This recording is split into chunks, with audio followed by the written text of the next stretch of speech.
जब बेटियों पे जिम्मेदारियां आ जाती हैं तो बेटी के दिल की पीड़ा को और दर्द भरी गीत को, घरवाली गीत को आपको सुनाती हूँ। सोना का मैना बुए कानों के रहना। तो एक बेटी अपनी माँ को ये संदेश भेजती है कि इस सावन के महीने में मैं कैसे रहूं। सोना का मैना बुए कानों के रहना, कुयड़ी लो काली, अंधेरी रात बारिका कुछ मनाट, खुद तेरी लागली।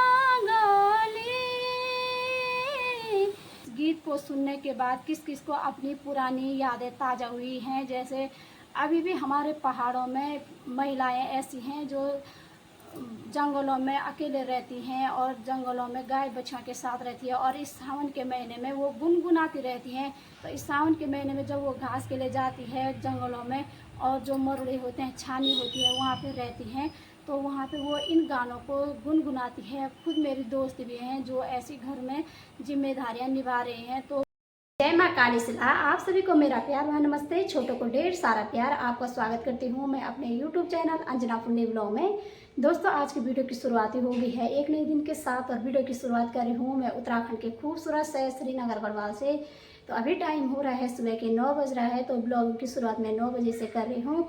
तो यहाँ तो इतनी गर्मी हो रही है कि पता ही नहीं चल रहा है कि ये सावन का महीना है कि जेठ का महीना है। ये भाई ऐसे पता चल रहा है कि जैसे मई जून का महीना होगा, और जो भादों के महीने की जो धूप लगी रहती है ना, तो वैसी धूप यहाँ पे हो रखी है। ये देख सकते हो, बहुत ही तेज़ी से धूप लग रखी है। पता ही नहीं चल रहा है कि ये सावन का महीना है, क्योंकि सावन के महीने में चारों तरफ कोहरा ही कोहरा लगा हुआ रहता है, जिसको हमारे गढ़वाल में बोलते हैं कुयोड़ो। तो यहाँ तो बहुत तेज़ धूप लग रखी है, और जगह तो बारिश हो रही है। पहाड़ों में बारिश हो रही है, शहरों में दिल्ली, देहरादून, ऋषिकेश इस जगह बारिश हो रही है, पर श्रीनगर में बिल्कुल भी बारिश नहीं हो रही है। और पहाड़ों में वैसे पता सावन के महीने में आजकल बारिश होती है, तो महिलाएं क्या करती है, अपने खेतों के काम के साथ साथ अपने जो खुदेड़ गीत हैं उनको भी गुनगुनाती है कि खेतों में काम करती है, तो उसको अपनी माँ की याद, अपनी जो पुरानी याद है वो याद आ जाती है। तो अब तो खैर यहाँ पे तो लग ही नहीं रहा है कि सावन का महीना होगा, पर मैं इसी के उस पर आज आप लोगों को एक बेटी के दिल की पीड़ा को और दर्द भरी गीत को, घरवाली गीत को आपको सुनाती हूँ। सोना का मैना बुए कानों के रहना। तो एक बेटी अपनी माँ को ये संदेश भेजती है कि इस सावन के महीने में मैं कैसे रहूं, जब चारों ओर से बारिश आती है और वो बादल गरजते हैं, गिड़गिड़ाहट सी होती है। तो इसी के आधार पर मैं आप लोगों को एक गीत सुनाती हूँ, जब चारों तरफ कुएड़ो कुएड़ा लगता है। तो बने रहे इस गीत के साथ। बाकी तो अभी तो यहाँ पे पसीने की तरबतर हो रही है, इतनी गर्मी भाई सावन के महीने में बहुत ही बुरे हाल हो गए हैं। तो बने रहे इस गीत के साथ, अपना प्यार आशीर्वाद जरूर देना। सोना का मैना बुए कानों के रहना, कुयड़ी लो काली, अंधेरी रात बरखा कुछ मनाट, खुद तेरी लागली। सोना का मैना बुए कानों के रहना, कुयड़ी लो काली, अंधेरी रात बरखा कुछ मनाट, चौड़ा डोपुर सर्ग गगड़ा दो, चौड़ा डोपुर सर्ग गगड़ा दो, हिर हिर पापी बरखा झुकिया दे, हिर हिर पापी बरखा झुकिया दे, बडुली लागली। सोना का मैना बुए कानों के रहना, कुयड़ी लो काली, सोना का मैना बुए कानों के रहना, गाड़े गदनों से साटे घना घोर, गाड़े गदनों से साटे घना घोर, तुम परदेश में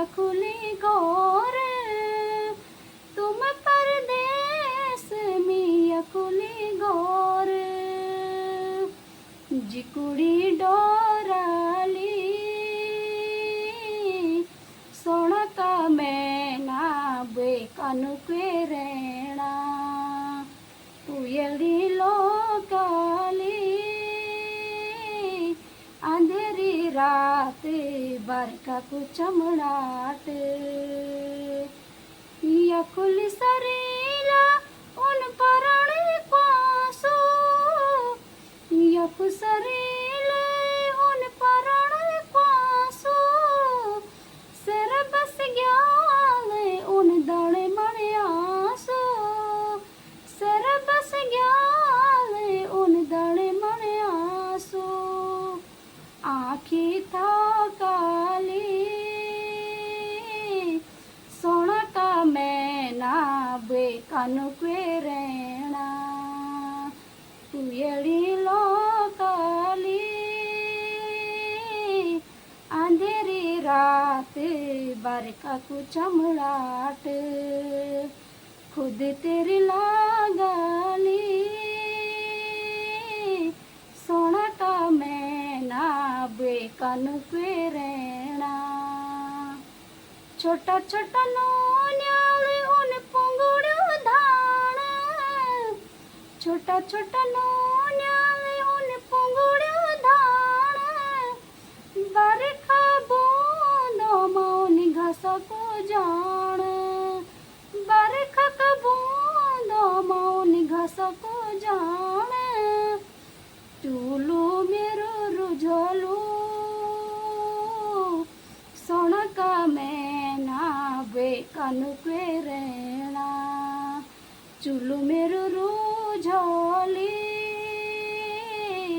सोना का मैना बे कनुके रेणा पुयली लोकाली अंधेरी रात बरखा को चमड़ाट सोने भादो में बरखी चली गए न सोने भादो भी बरखी चली गए न ऋतु गए न मेरे आँखी नीहू बैन ऋतु भी गए न आँखी नीहू बैन कनके वो बैली सोना का मैना बे कनुके रेणा पुयली लोकाली अंधेरी रात बरखा को चमड़ाट खुद तेरी लोगेली सोना का मैना बे कनुके रेणा सोना का मैना बे कनुके रेणा पुयली लोकाली अंधेरी रात बरखा को चमड़ाट खुद तेरी लागली अंधेरी रात बरखा को चमड़ाट सोना का मैना बे कनुके रेणा। मैं उम्मीद करती हूँ कि आपको ये गीत अच्छा लगा होगा, तो कमेंट बॉक्स में ज़रूर बताना है कि किन किन के ऐसे दिन देखे हैं और आपको अपनी पुरानी यादें ताज़ा हुई हैं। जैसे अभी भी हमारे पहाड़ों में महिलाएं ऐसी हैं जो जंगलों में अकेले रहती हैं और जंगलों में गाय बछिया के साथ रहती है और इस सावन के महीने में वो गुनगुनाती रहती हैं। मैं खुद अपनी बात करूं तो खुद मुझे भी अपनी माँ की याद आती है इस गाने को सुन करके, क्योंकि मेरी माँ भी ना, जब हम छोटे छोटे थे तो मेरी माँ भी गांव से थोड़ा अलग हमारी एक गौशाला थी, वहाँ पे मेरी माँ भी अकेले रहती थी। और जैसे इस बरसात के टाइम पे ना मेरी माँ वहाँ पे अकेले में ऐसे ही गुनगुनाती थी। तो जब मैं कल परसों अपने मायके गई थी जून के महीने में, तो वहाँ पे थोड़ा बारिश हुई थी और मैं और मेरी माँ वहाँ पे थोड़ा गुड़ाई करने के लिए गए थे। तो माँ वो ना फिर से हम दोनों एक ही साथ थे और मेरी माँ ना इसी गीत को गुनगुना रही है, मतलब गुनगुना रही थी। तो मुझे सटक से याद आया कि माँ की ये आदत अभी भी गई नहीं है। जब हम छोटे छोटे थे तो मेरी माँ भी वहाँ पे इस गाने को गुनगुनाती रहती है और अभी भी गुनगुनाती आ रही है। तो कहीं मतलब मेरे साथ की जो स्कूल की मेरी दोस्त हैं, ऐसा नहीं है कि हर कोई महिलाएं बाहर शहरों में आ चुकी हैं, नहीं, ऐसा बिल्कुल भी नहीं। हमारे पहाड़ों में अभी भी छोटी छोटी बहनें ऐसी हैं जो मतलब घर गृहस्थी के काम में अकेले फंसी हुई है घर में, और अपना अपना घर संभाल रही हैं, जिम्मेदारियां आ चुकी हैं, बच्चों की आ गई है। तो पहाड़ों में होता है, हर किसी के घर में होता है कि जहाँ पे 2-3 देवरानी जेठानी होती है तो उनका जो बंटवारा होता है वो होता है, जिसको हम बोलते हैं जुदा, यानी कि जुदा देते हैं। तो जब बेटियों पे जिम्मेदारियां आ जाती हैं तो बेटियां क्या करती है, बोइयाँ क्या करती है, बच्चों को स्कूल छोड़ करके, और छोटे छोटे बच्चे, कोई स्कूल रहता है तो कोई छोटे बच्चे घर पे रहते हैं। तो इस सावन के महीने में जब वो घास के लिए जाती है जंगलों में, और जो मरुड़े होते हैं, छानी होती है, वहाँ पे रहती हैं, तो वहाँ पे वो इन गानों को गुनगुनाती है। खुद मेरी दोस्त भी हैं जो ऐसी घर में जिम्मेदारियाँ निभा रही हैं, तो वो भी जब अपनी छानियों में जाती है, मरुड़े में जाती है, तो हम सबकी आपस में बात होती है, कॉन्फ्रेंस बात में, तो वो बोलती है कि मैं अपने मरुड़े में हूँ, मैं अपनी छानी में हूँ, मैं खेती में हूँ। तो वैसे तो अब तो फ़ोन हो गए, एक दूसरे के साथ अपना फ़ोन कर लिया और टाइम पास, लेकिन अभी भी ऐसी हैं जो ऐसे गाने गुनगुनाती रहती हैं। तो मैं आप सभी से यही कहना चाहती हूँ कि इस गीत को ज़्यादा से ज़्यादा लाइक कीजिए, कमेंट कीजिए, शेयर कीजिए, और किस किस ने ये दिन देखे हैं और किस किस को इस गीत को सुनकर के पहले की याद आई है, कमेंट बॉक्स में ज़रूर बताना और अपना प्यारा आशीर्वाद ज़रूर देना। मैं मिलती हूँ आपको नेक्स्ट ब्लॉग में, तब तक के लिए जय देवभूमि उत्तराखंड।